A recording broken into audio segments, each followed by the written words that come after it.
I'm worried about little Dilbert. He's not like other kids. What do you mean? Yesterday, I left him alone for a minute, and he disassembled the TV, our clock, and the stereo.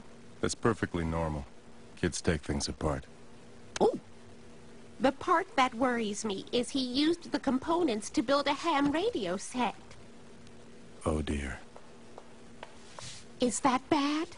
Normally, I'd want to run an EEG on him, but the machine isn't working. It's worse than I feared. What is it? I'm afraid your son has the knack.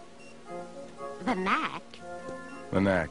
It's a rare condition characterized by an extreme intuition about all things mechanical and electrical, and utter social ineptitude.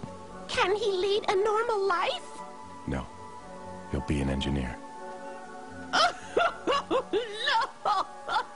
There, there.